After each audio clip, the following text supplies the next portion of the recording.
maximum of sunspots. Right now, we can say that we're going into another maximum period where there'll be some warming, but we're well within the limits of the medieval warm period. About 1600 to 1650, there was an ice age in northern Europe. The North Sea was filled with ice. The German and Dutch ports and the English ports were filled with ice. That corresponds to an all-time minimum of sunspot activity, the Spörer minimum and the Maunder minimum. So this has largely got to do with solar activity. We can see that other planets, not just the Earth, are warming slightly as a result of increased solar activity. But we're well within the minimum. So what the oligarchs claim to be an open and shut scientific case is a piece of pseudo-scientific nonsense, and it should be rejected.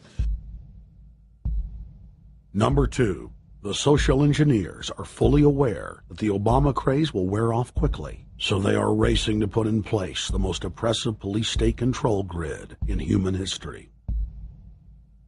20,000 battle-hardened regular Army troops are now being deployed to patrol the streets of the United States.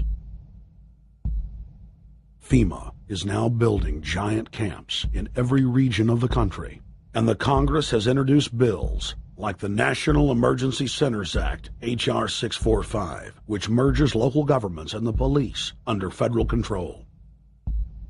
And as we all know that have watched these things, they're ready for the riots. With these detention centers that are being opened up around the country, with state police training for riot control in the event of economic calamity and food riots, they know what's going on and they're prepared for it. So people better also prepare for it themselves. Anyone that's not prepared for what's going to happen, they deserve what they get, because there's enough information out there pointing to the problems, and they should take all precautionary actions. Next, Obama ordered the Defense Department to issue DoD Directive 1404.10, establishing a 1 million person civilian army under his control. Simultaneously, Obama launched USAService.org. The new website deceptively masquerades as a federal agency, but in reality is a recruiting tool building a separate, completely private army outside of government that takes orders directly from Obama's control.